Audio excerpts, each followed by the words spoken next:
From a man fed to hogs for what he did to a little girl to a snake in a good suit who got exactly the ending he spent his whole life earning. The Yellowstone universe runs on a kind of justice the real world doesn't have the stomach for. I promised my wife I'd kill you. All a man has is his word. Out here, the law is slow and the land is patient, and some men simply do not get to keep breathing. This is every death that was actually deserved. Now, I want to be clear about the rules, because this isn't just a body count. A lot of people die on this show. Most of them are just casualties. We're only counting the ones where you watched it happen and felt something settle. Where the death wasn't a tragedy, it was a bill coming due. And I'm going to do something the show never does. I'm going to hold each one up against how real justice actually works. Self-defense, justifiable homicide, the difference between a killing a jury forgives and a straight-up murder, and tell you which of these the real world would have called earned, and which was just the Duttons being the Duttons. We're counting down 13, from the ones that were merely satisfying to the one death this entire universe was built to deliver. Subscribe before we start, because we're grading every one of these against the real code and the real law. Number 13. Robert Long. Start with the one that opens the whole modern story. Robert Long is the drunk hunter, the one who, in the very first stretch of the series, kills a Dutton family member out on the land during a confrontation over cattle. He's careless, he's armed, and he takes a life over livestock. And when the reckoning comes for him, nobody watching sheds a tear. Here's the real-world read. This one is the closest thing on the list to a clean, legally defensible killing, because it lands nearest to genuine self-defense and defense of others. In the real world, a man who has just shot someone and is still a threat is the one scenario where lethal force is most likely to be called justified. So this death isn't just satisfying, it's the one a real jury would most easily forgive. Verdict, deserved, and the law would probably agree. A clean open. But most of what's coming isn't this clean, and the next one is a man who didn't pull a trigger at all. He just decided a child was worth less than a business deal. Number 12, the human traffickers. Across the series, the ranch and the reservation both run into the ugliest kind of predator. Men running trafficking operations, the ones preying on women and on the vulnerable people nobody's coming to look for. And when Kayce and the others catch up to them, the show does not do due process. It does what the frontier always did. It ends them where they stand. The real world layer here is the interesting part. In reality, none of this is legal. You don't get to execute a trafficker in a field. But here's the honest truth most people feel in their gut and won't say out loud. The real justice system fails these victims constantly. And the frustration that makes this death satisfying on screen is a real frustration about a real failure. The show is feeding a hunger the actual world leaves starving. Verdict, deserved on every moral level, illegal on every legal one. And that gap between what's earned and what's lawful is the exact tension this whole list lives in. Speaking of men the law would never have touched, let's talk about the ones who hurt a child and thought their money made them safe. Number 11, the Beck Brothers, Malcolm and Teal Beck. Two of the vilest men the show ever produced. Casino money, political reach, and no floor whatsoever on what they'd do. They go after the family directly, and the line they cross, the one that seals them, is Tate. They put the family's child in danger. From that moment, there is no version of this story where the Becks get to live. Real world read. The Becks are the kind of men who, in reality, buy their way out of everything. Layers of lawyers, clean hands, other people to do the dirty work. The legal system is genuinely bad at reaching men like this, and that's why their deaths land so hard. It's not law. It's the thing people reach for when they've stopped believing the law will ever come. Verdict, deserved, richly, and no jury ever would have delivered it. That's the point. But not every villain on this list came from the outside. The next one was family, and that makes what he had coming so much worse. Number 10, Garrett Randall, Jamie's biological father. A man who did his time, walked out, found his lost son, and immediately went to work turning that son into a weapon against the only family who ever actually raised him.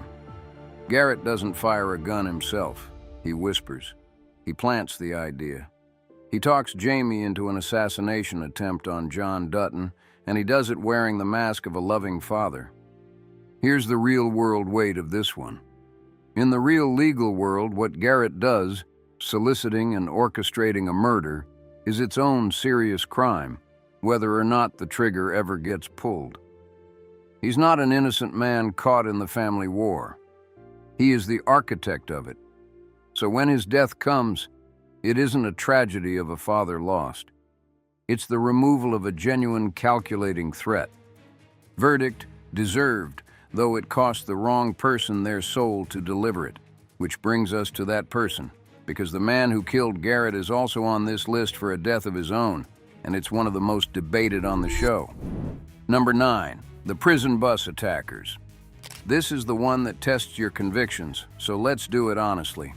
Early on, John Dutton's family is targeted in a coordinated hit, and part of the fallout is a group of men who came to kill Duttons ending up dead themselves, including the militia and the operators behind the ambush on the family.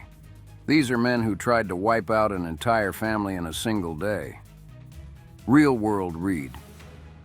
When someone is actively trying to murder you and yours, the law's sympathy shifts hard toward the person defending themselves.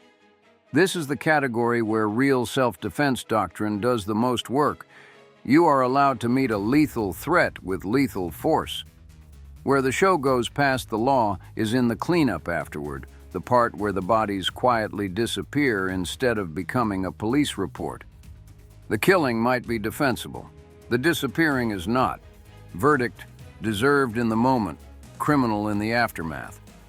The Duttons keep turning justified acts into buried ones, and that's the habit that would eventually sink them. But the next man earned his ending across decades, not minutes. Number 8, Sheriff Donnie Haskell. No. Let's stay honest. Number 8 belongs to a bolder one. Number 8, the wolves at Market Equity's door. Across the corporate war, the family faces a parade of operators sent to take the ranch by paperwork, and when that fails, by force.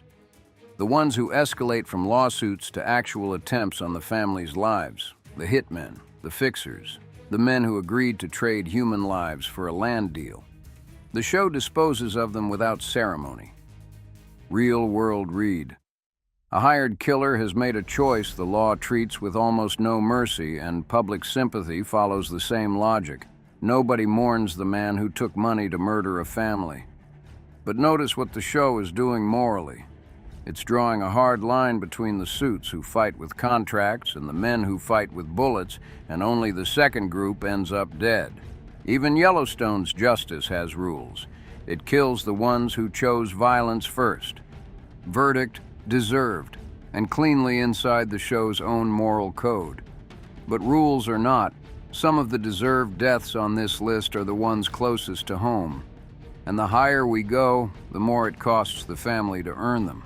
Halfway home, here's the one that flips the whole list. Number 7, Teal Beck's cruelty, revisited, the biggest reveal.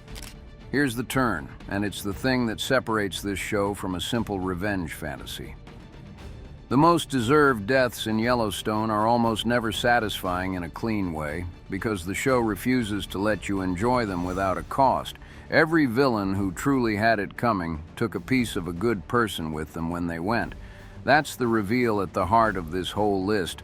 Yellowstone's justice is real, but it is never free. The person who delivers the deserved death always pays for it. Kayce carries every man he's put down. Beth's victories curdle. John's reckonings age him a decade each. So the real question this show keeps asking isn't, did he deserve to die? It's, what does it cost the person who has to make sure he does? And that's a far more honest question about violence than most shows are brave enough to ask. The Frontier Code, the one that built this ranch back in 1883 and held it through 1923, was never clean. It was survival dressed up as honor, and the bill always came due in the next generation. Verdict: the show's real thesis, hiding in plain sight.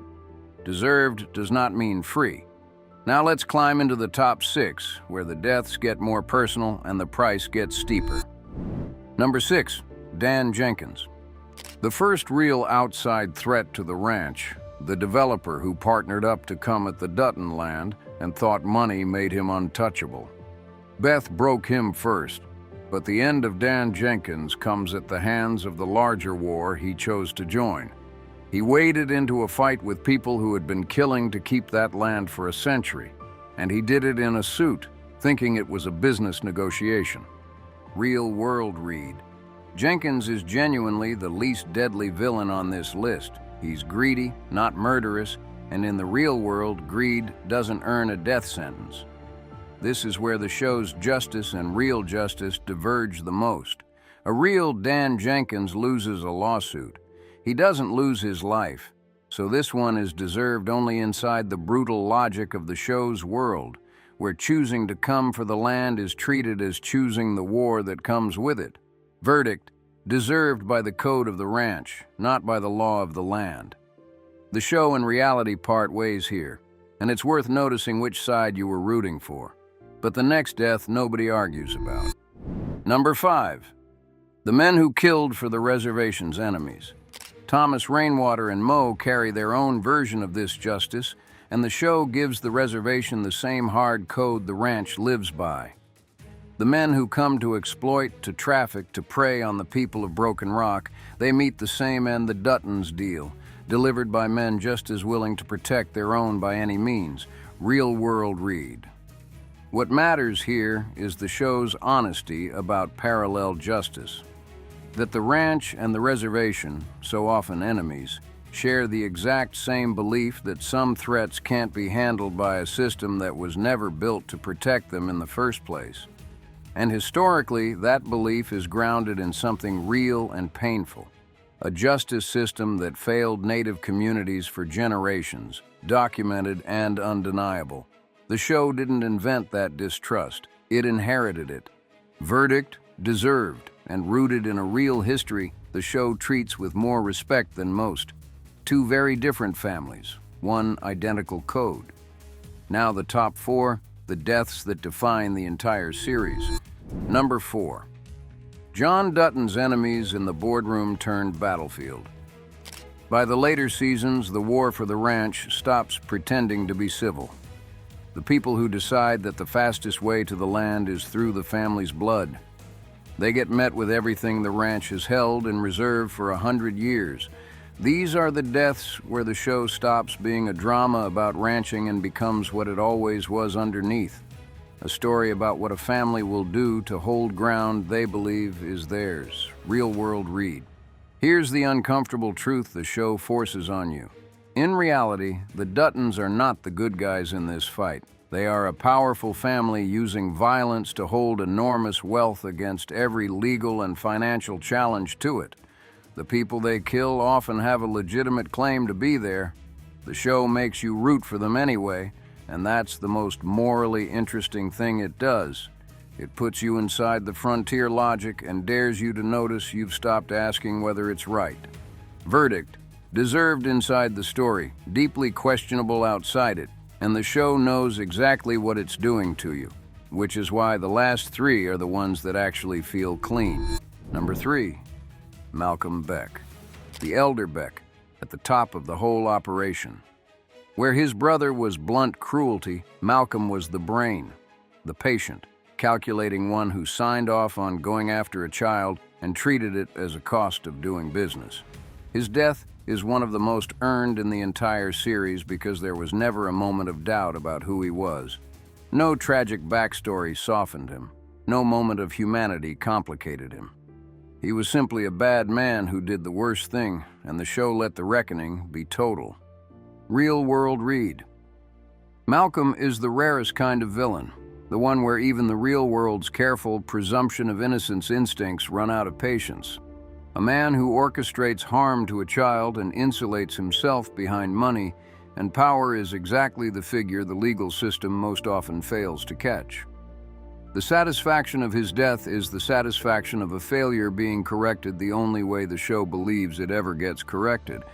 Verdict: deserved without an asterisk, one of the few clean ones. But clean and deserved aren't the same as important, and the last two deaths are the ones the whole universe was built around. Number 2, the reckoning for what happened to Beth. Without turning this into a spoiler canon, the deepest wound in the entire Dutton family traces back to a single act of cruelty and betrayal in Beth and Jamie's past. The day Beth's future was taken from her without her consent, with Jamie's hand in it. Everything Beth becomes, every scorched earth thing she does, grows from that root. So when the series finally moves towards settling that account, it isn't just another death. It's the payment on a debt the show has been tracking since almost the beginning. Real-world read. This is where deserved gets complicated in the most human way. The person most responsible was family, and the show refuses to let the reckoning be simple or cost-free. In the real world, this is the kind of harm that has no clean remedy. No sentence gives Beth back what was taken. That's why the show reaches for a frontier answer instead of a legal one. The law can punish. It cannot restore. And Yellowstone is, at its core, a story about people who stopped believing the law could give them anything that mattered. Verdict: deserved, devastating, and proof that on this show the most earned deaths are the ones that hurt the most to watch. Which leaves number 1, the death this entire universe spent 5 seasons and 2 prequels building toward. Number 1, Jamie Dutton. It was always going to be Jamie, the adopted son, the lawyer, the one who wanted more than anything to be a real Dutton, and who betrayed the family at every turn that mattered because he never believed they'd let him be one. He tried to have his own father killed. He conspired against the family that raised him. And across the whole run of the show, every road quietly led to the same place. A final reckoning between Jamie and the sister who was always going to be the one to deliver it. Here's why it tops the list, and it's not just the scale of what he did. Jamie is the most tragic figure in the entire universe, and that's exactly what makes his death the most deserved and the hardest to celebrate at the same time. He wasn't born evil. He was made by a family that never fully claimed him, by a biological father who poisoned him, by his own bottomless need to belong turning into the will to destroy. He earned his ending, and the show makes you understand every step that got him there. Real-world read. In the real world, Jamie is a man who attempts murder, conspires against his family, and abuses the power of his office. He would spend his life in prison. The law absolutely has an answer for Jamie. But Yellowstone doesn't want the legal answer because a prison cell isn't justice in the Frontier Code. In that code, betrayal of the family is the one unforgivable sin, and it's paid for in blood, by blood. Jamie didn't just break the law. He broke the only law this family actually recognizes. Verdict: the most deserved death in the entire series, and the saddest. The perfect ending for a character who spent his whole life trying to earn a place, and only truly got one the moment the family finally decided what he'd cost them. That's Yellowstone's justice in a single man, earned, total, and never, ever free. So there it is, every death that was actually deserved, and the real code underneath all of them.